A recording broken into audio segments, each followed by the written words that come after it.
Good morning, everyone. All right, we have questions with regards to our study this morning. Any question that we can add to our review?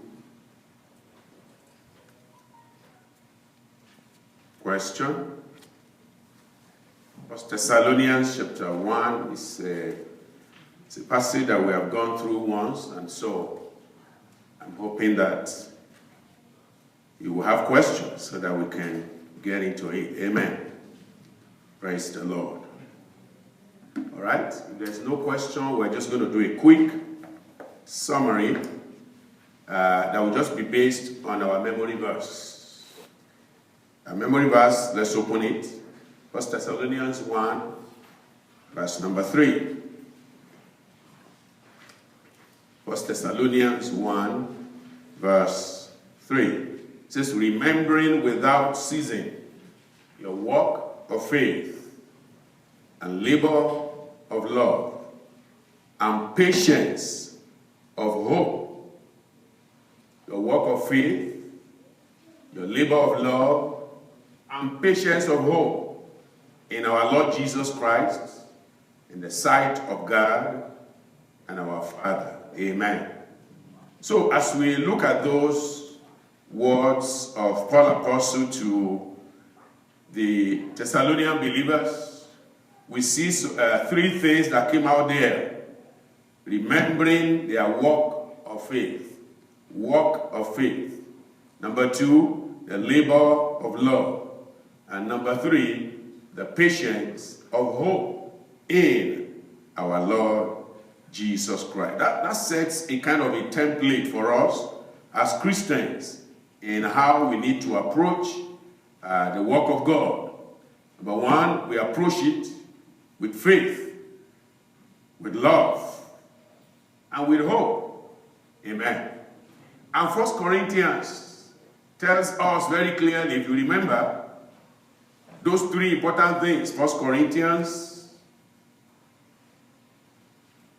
chapter 13, the very last verse there, tells us why those 3 things are very important. 1 Corinthians 13, verse 13. It says, and now abideth faith, hope, charity, these 3, but the greatest of these is charity, which is love. Which is love. So, basically, Apostle Paul was measuring the Thessalonian believers by the yardsticks by which he had instructed the Corinthian church also, and by which he's instructing us also, that number 1, we are workmen for the Lord. But our work must be done in faith. Number 2, the love that God has called us into will require laboring. It's not an idle love. It's a love that requires you to do something. It will get some sweat from you. You are going to labor. We are going to labor. We'll labor over people.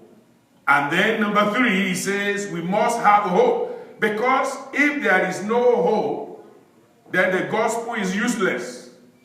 It is because there is hope that the gospel is very useful and very important. We are told that if only in this world we have our hope in Christ, we are of all men most miserable. So, because our hope is beyond this world, and you see, that was why when they captured Apostle Paul, his defense was the hope of resurrection is the reason why I'm standing here. That's the reason why I'm being persecuted. And if your persecution is based on your hope of resurrection, you're pushing that envelope onto every man that they must be saved, then you understand that you are doing the right work. So, faith, hope, and love, which is charity. Those are the 3 things we are just going to quickly look at. And by the grace of God, the Lord will help us to get a better understanding of what we have been taught already in Jesus' name. The Thessalonian believers are great examples. We have been told Their conversion happened during the second missionary journey of Apostle Paul. Chapter 17 of Acts will tell you that. And you read all the way and you see what happened. However, Paul couldn't stay there because of the persecution, because of the way they treated him. However, he didn't forget them. He didn't forget them. He knew that some of them became born again, but he couldn't instruct them in the proper way. So, when he left them, he was looking for a way. And now he had to send emissaries back to them. And as he sent emissaries back to them, the report that he got back made him, rejoiced his heart so much that he had to write this epistle to them. So back to that 1 Thessalonians again, Paul said, Paul and Silvanus and Timotheus unto the church of the Thessalonians, which is in God the Father and in the Lord Jesus Christ, grace be unto you, and peace from God our Father and the Lord Jesus Christ. He was just rejoicing in the testimony that he had. You see, brethren, when leaders, those who have labored over us, when they hear testimonies of what is going on with us, it rejoices their heart. It makes them to be happy, to be glad, and they want to do more for the Lord. But if they have testimonies that things are not going well, they are not happy. They don't have, because they tell themselves, all that I suffered there seems to be in vain. All that I went through seemed to be in vain. To what purpose is the labor? To what purpose is all that I did? If at the end of the day, it does not lead to the salvation of men. It doesn't bring people to the kingdom. And we also need to ask ourselves the same way. Those we are laboring over, do we want to have joy over them? Of course we do. Amen. But then the most important question is, those who labored over us, do we want them to have joy over us? Absolutely. And I pray that they will have joy over us in Jesus' name. So, the epistle is not just to the new believer, but to us who are even children of God too. Those of us who have been in the Lord for quite a while, that our life must continually give glory to God. And we must continue in the work of faith. Our work must be done in faith. That's very important. The work must be done how? In faith. It must never be done in fear. Because God has not given us the spirit of fear. You see, many a times you go out to evangelize and you are afraid. Maybe the people will accept you. If I have the opportunity, if I can get a book, there's a book I really want us to read. Is the biography of D.L. Moody. I have never known a man who was like a Paul Apostle, like D.L. Moody. The man was so unafraid.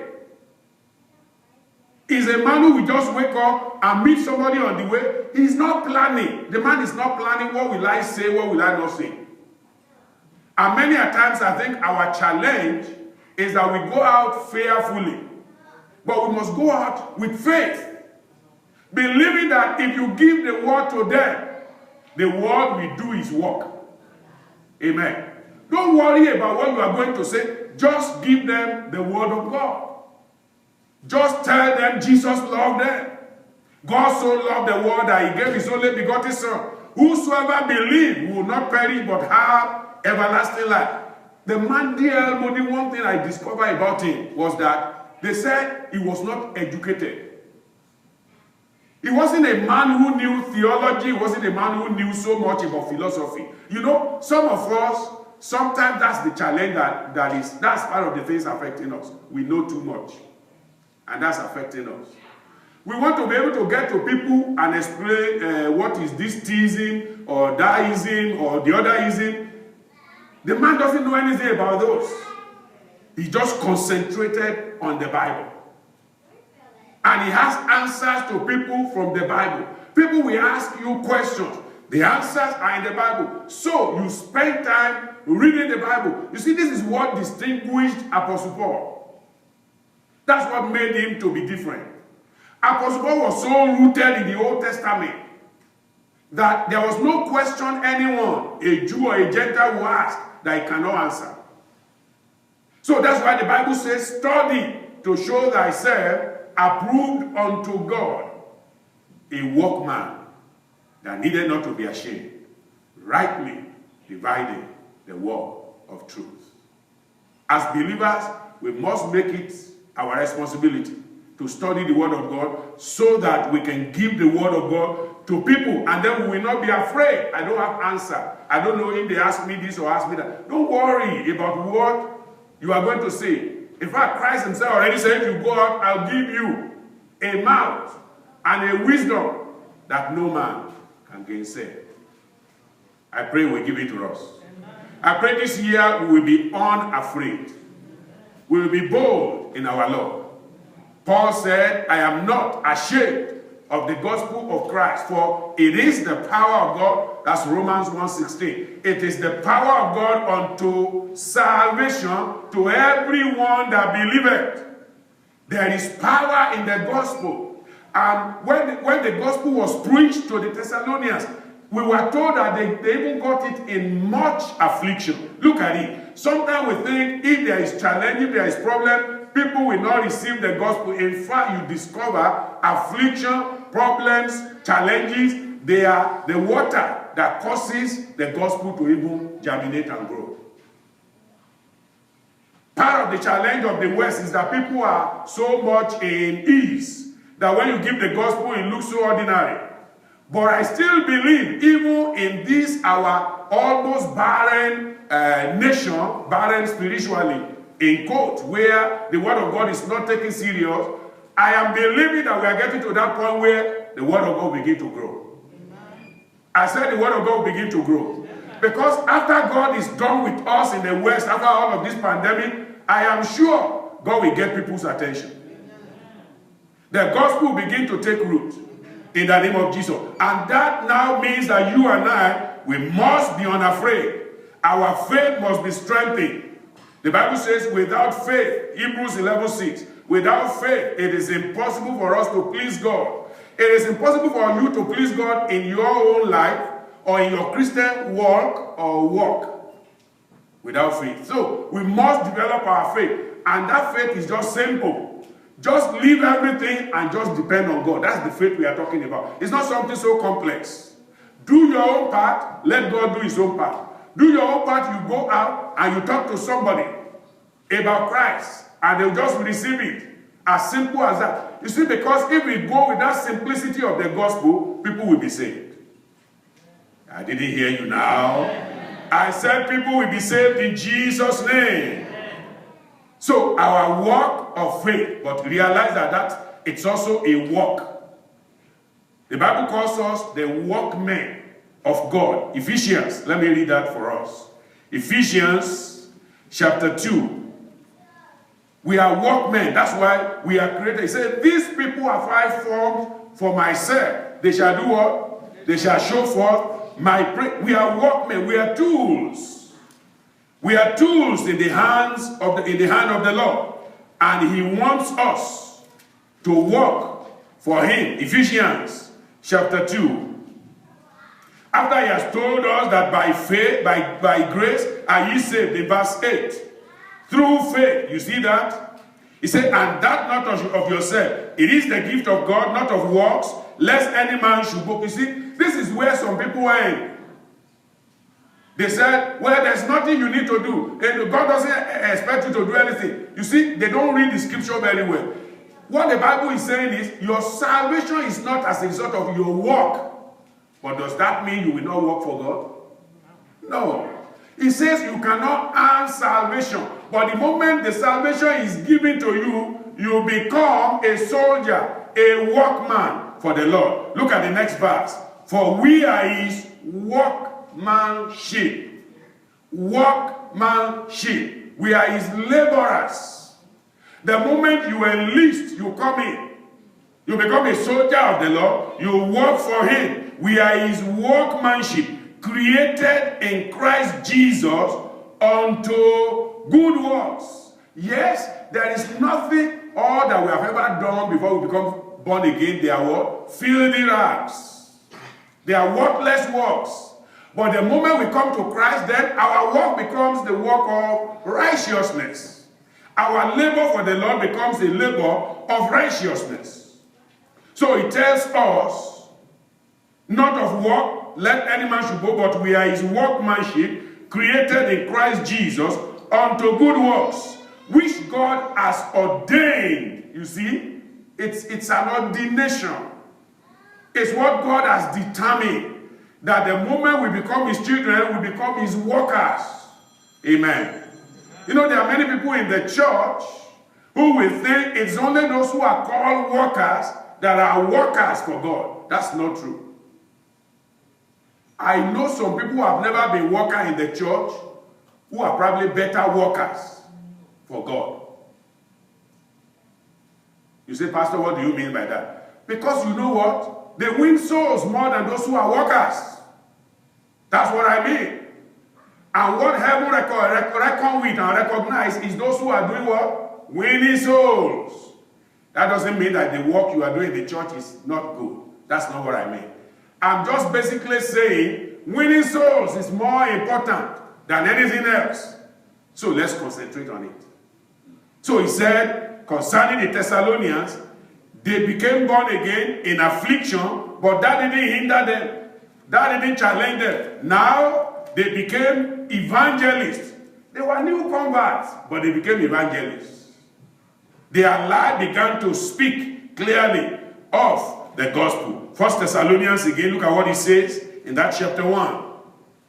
In verse 6 it says, and ye became followers of us and of the Lord.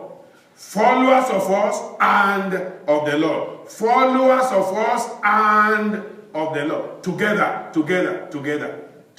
You follow us, you are following the Lord. Because we are following the Lord, you are following the Lord. So when you follow us, and you know we are following the Lord, you are also following the Lord, but you are also following us.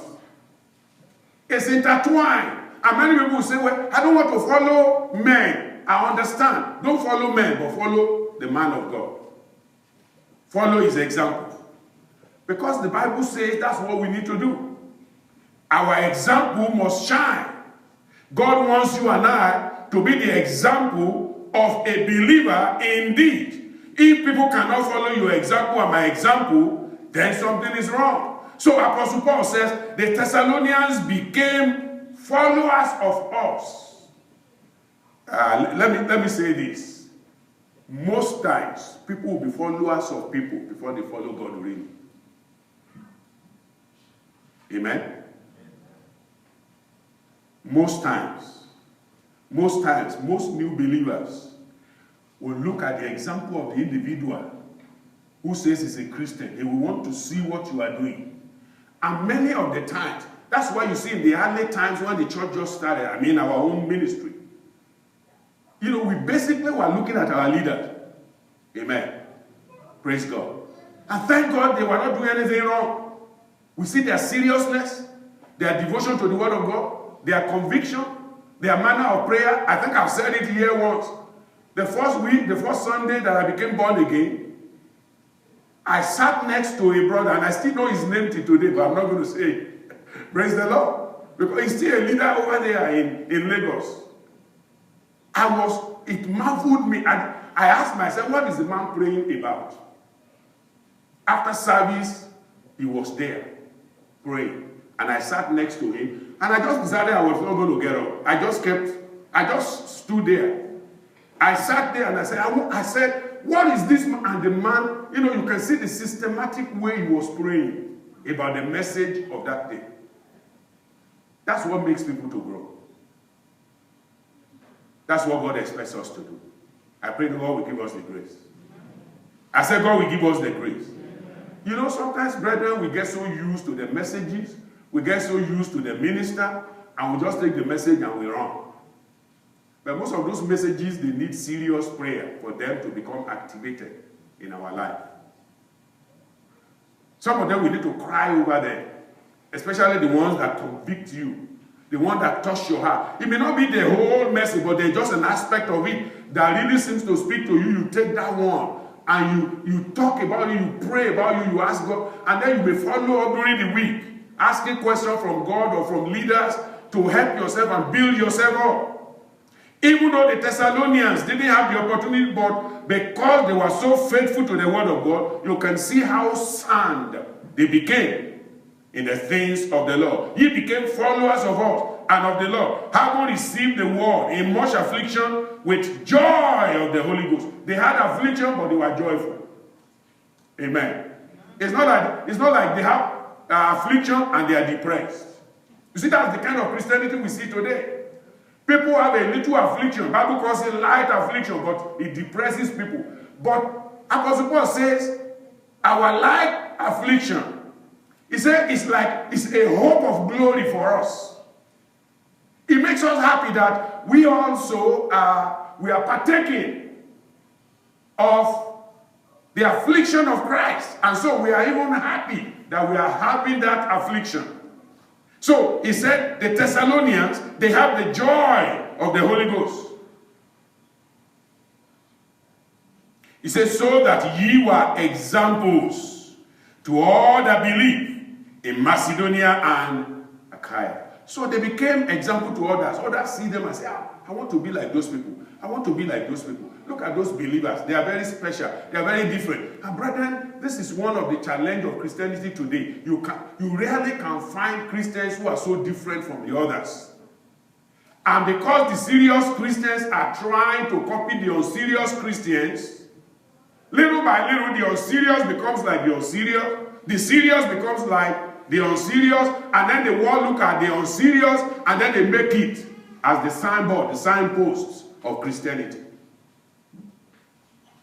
And so when you have a situation where souls that are not committed to God, they are the ones doing whatever they want to do, then people will think that's the yardstick. But when the real believers stand up and they are counted for righteousness, then you discover that Christianity will begin to make the right impact in our generation. And I pray it will start with us. Amen.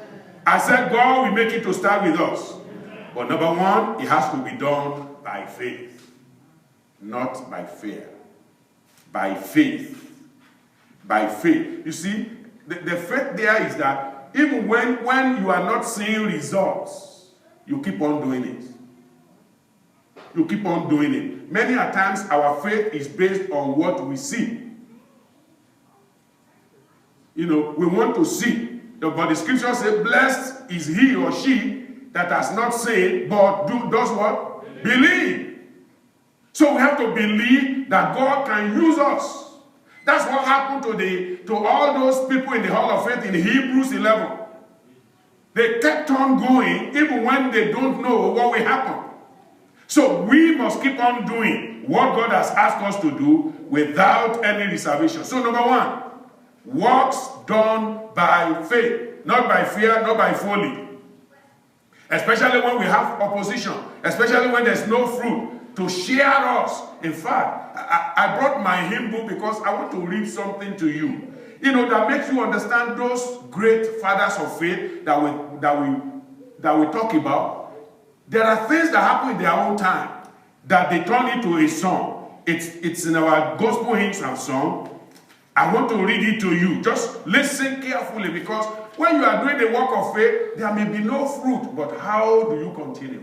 Look at it. Look at the encouragement here. In GHS, I think it's number 222. GHS 222. I'll read it to you now. It says, speed thy servants, Savior, speed them. Thou art Lord of winds and waves. They were bound, but thou hast freed them. Now they go to free the slaves. Be thou with them, be thou with them. It is thine arm alone that saves. Friends and home and all forsaking, Lord, they go at thy command. As they stay, thy promise taking. While they traverse sea and land, oh, be with them, oh, be with them. Lead them simply by the hand. When no fruit, this is the one I want to point out very well. When no fruit appears to share them. You know, there are times you do evangelism and there is no fruit. Meaning you don't see physical conversion of people saying, I became born again. But listen, for every soul, every seed you sow, there will be fruit. Amen. You may not have the fruit, but heaven will harvest the fruit. Amen. So evangelism, may God give us grace to do it more this year in Jesus' name. Where we are not bothered about, we have been, sometimes we say, we've been going out, but all these people we are talking to, where are they? We don't see them in the church. Don't worry about that. God may just help you to water the seed. If that's your own part of the job, praise God. God may just have you even plant the seed, somebody else will water it. God may just have you plant and water, and somebody harvests. Praise the Lord. You see, that was one testimony I had about D.L. Moody that kind of intrigued me about him. They said the man was not concerned about getting a big church. He was just concerned about getting souls. Getting souls. And he will pursue souls. In fact, there's one testimony. I don't know if I've said it, but I'd like to say it. Pardon me. I know we are constrained for time. He had seen a young lady and told the young lady to come to church. But the young lady said, okay, I will come, but never came. Several weeks passed. Suddenly, D.L. Moody saw this lady on the street. And the eyes of the two of them met each other. And D.L. Moody was about saying, hey! And the lady took off and ran. And D.L. Moody started running after her. I mean, just imagine that. You see, this is why they call him Crazy Moody. That was his name. They will give you a name because you're going to do something that looks crazy. The lady kept running, and D.L. Moody kept running after her. Kept running. He will pass through people's house, he will run through the backyard, and I mean, just imagine a preacher doing that. People will say, what is wrong with him? But that's how passionate he was for souls. And you know what? Sometimes it's not everybody you run after like that. Amen? When you are working for God, He opens your eyes to see that this one is a Paul apostle. This one is a Deborah. That one is an Hannah.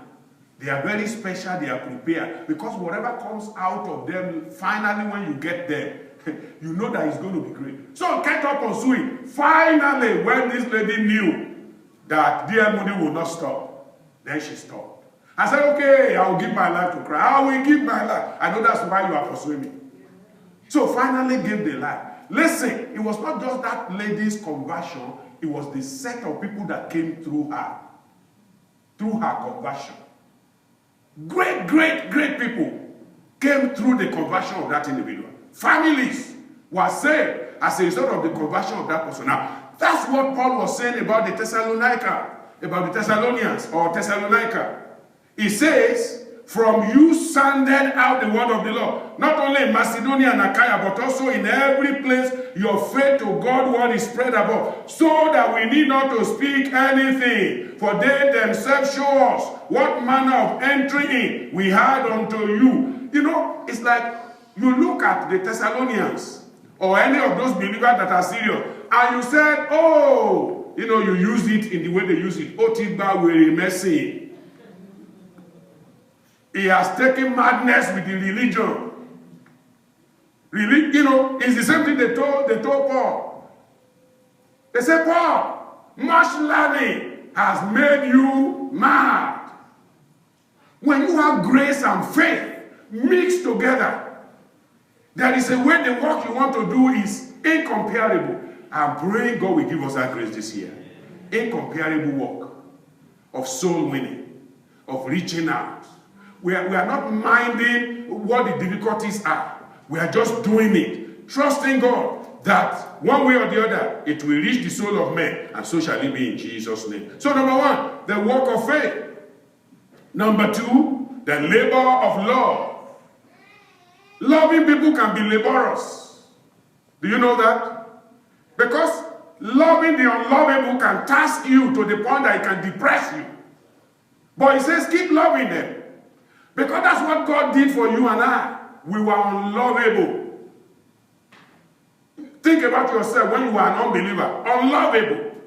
When people have to speak about you, they say, that one, oh my God. But now, the love of God has come because of the labor of God on you. And so now you are shining for His glory. He said, do the same thing for others. The same labor that God, exerted over you, exert it over others. The labor of love. You may have to labor in prayer. Amen. That's part of it. You labor. Praying is not easy, but it's a labor. It's a laborious work. But you labor in prayer. You labor in follow-up, in strengthening people. Some people you follow up and they insult you. And you tell yourself, why must I be taking this insult? Take it for the sake of Christ. Take it for the love that Christ had on you. That's what happened to the Thessalonians. Think about what Paul took for them. He was beaten. He was shamefully entreated. He was thrusted out of that city because of preaching the gospel in that city.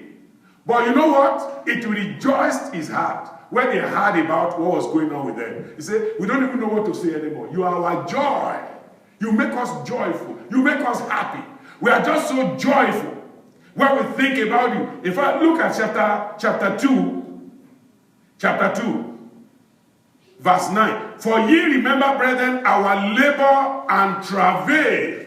We labor with travail over you.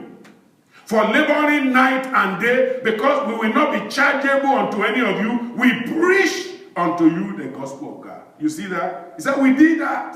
But we are grateful that we can see the fruit.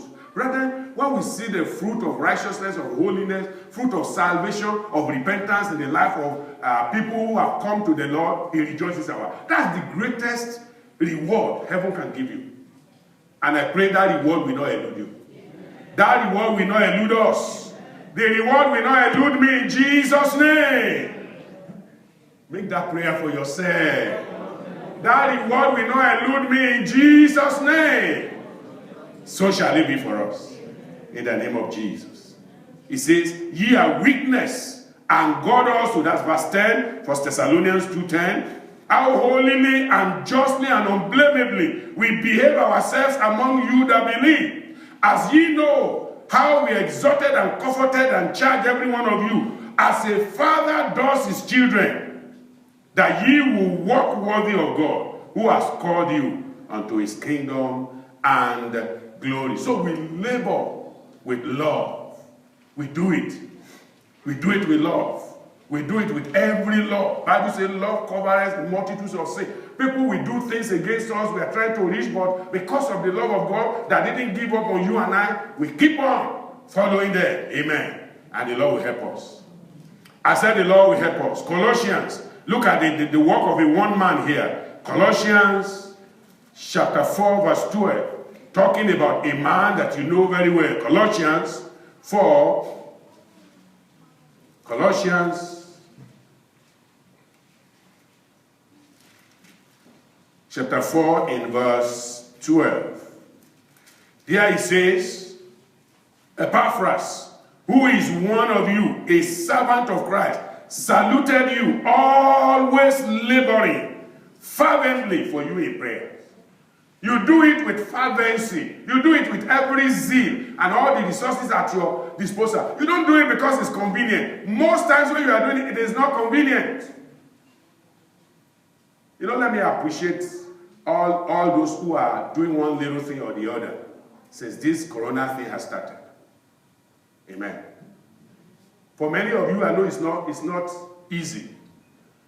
I know some of you have to attend several programs in one day, maybe 5, 6, because you are part of women, you are part of youth, you are part of children, you are everywhere. Is that easy? No. There are other things you could be doing, but keep doing it, the Lord will bless you. Because the last of those, you never know who among those people will become great evangelists. And it will be on record in heaven. You know, God knows everything. Nothing is hidden from God. God knows everyone who contributed to the greatest of a man. A man may say, my father is so and so, he did so and so, but God is the one who knows exactly who contributed the best and the most. In fact, those who contributed the most may not even know. They may not even understand it, but heaven knows. And listen, the Bible says if you give somebody a cup of water, heaven says you will not lose your reward. Amen. How much more you have impacted somebody's life in a very spiritual, significant way, you will not lose your reward.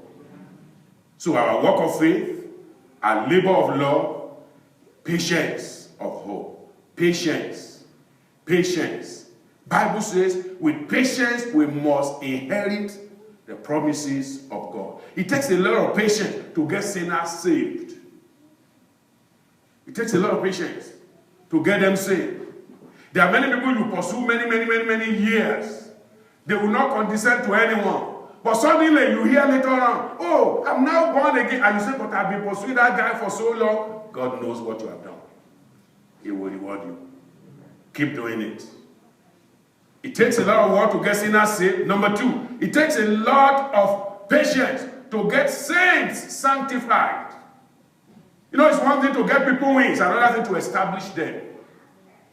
To keep them strong, to keep them remaining in the truth of the word of God. This is where the church comes in. It's good to go and do evangelism, but how do you solidify those people and harvest them for the kingdom? The teaching, the instruction, it takes time. And for everyone that is brought in, we must patiently hope that they will become a giant in the Lord. We must never look down either on a young person, on a wayward person, and say, this one cannot do anything. No. Don't give up on anyone. On anyone. Trust God for them. They will become great. Amen. I said they will become great. Amen. Anyone could give up on Saul of Tarsus, but there was a Barnabas that was waiting to say, it's my responsibility to integrate him, to show him, to instruct him, to elevate him, to encourage him. It is my responsibility. And if you see anyone, you know, it takes a lot of people to look at an Apollos and make jest of him because his knowledge is very deficient. But it takes a wonderful person like Aquila and Priscilla to bring such a man and say, listen, we see your zeal, we see your fervency. We're going to encourage your zeal. We're going to encourage your fervency. It takes those who have the eyes of God to do that. And this year, God will give you the eyes of God. And so patience is needed for you to save sinners, for sinners to be saved, for saints to be sanctified, for the sanctified to be sustained. So that the sanctification is not ephemeral, it's not a shallow one, and then before you know it, it's back to the vomit. No. Sinners get saved, saints are sanctified, sanctified are sustained as a result of the patience of hope that we have in Christ. And those who are sustained, we make them to serve. They sustained, they are serving. And those who are serving remain spiritual. Amen. They remain spiritual. They serve in spirit and in truth. And then finally, those who are spiritual, they become a signet, a signboard to the kingdom of God. People look at them and they say, yes, those are the examples. Those are the people who are leading us in the way of the Lord. Those are the people who are showing us the way of the Lord. So we have to follow them. It takes a lot of patience to get people there. And for everyone that you contribute to, the Lord will reward you. The Lord will reward you. In Jesus' name. Before we pray, please understand, just like the Thessalonians, the Lord expects you to continue to point the way. Because you are the gospel that others are seeing. And where people will read you, may they not read you wrongly. May you not be a wrong example of believers in Jesus' name. 2 Corinthians chapter 3, and then we pray. 2 Corinthians chapter 3. In fact, let me start from verse 1. It said, do we begin again to commend ourselves? Or need we, as some others, epistle of commendation to you, or letters of commendation from you? Paul said, all that we are doing, we don't want anybody to recommend us to say we do this, we do that. But when they see you, they know we have done something. They know God has worked through us in you. That's what Paul said, Corinthians, the reason why I'm so up in arms against you is not because I hate you. But I want people to know what I've taught you, and I want them to see it truly in you. Because if they see things I have not taught, they will misrepresent me and misrepresent God. But when you truly bear the word of God unto them, then everybody will know that this is the true gospel. So he says, we are not commending ourselves, but in verse 2, ye are our epistle, written in our hearts, known and read of all men. For as much as ye are manifestly declared to be the epistle of Christ, ministered by us, written not with ink, but with the Spirit of the living God, not in tables of stone, but in fleshly tables of the heart. What he's saying in essence is that this gospel, as big as it is, that it represents who you are, your life, your personality, your outlook, the way people look at you. You know, I told us as we pray, rise up and let's pray. You know, D.L. Moody approached somebody, and the person said, "What's your business?" He said, "It's my business." And immediately he said, "It's my business." The person said, "Are you D.L. Moody?" The person didn't know him, but the moment he says, "Have you known Christ?" The person said, "What's your business?" He said, "This is my business." And then the person responded, "Are you D.L. Moody?" The story has gone around that all the business the man is doing is the business of saving souls. May that be your testimony. May God make you such a man that when people hear about salvation, they are thinking of you. They say, "Is that woman in our house?" Everybody must be saved. If they don't get saved, it is not because you didn't preach it to them. It's because they didn't receive it. And by the grace of God, they will receive it in Jesus' name. Open your mouth and let's pray. And let's ask God for grace. Who is sufficient for these things, brethren? Not me, not you, not any of us, but our sufficiency is of Christ, who has made us able ministers of the gospel. Let's pray that God will help us. We'll become able ministers of the gospel of Christ in Jesus' name.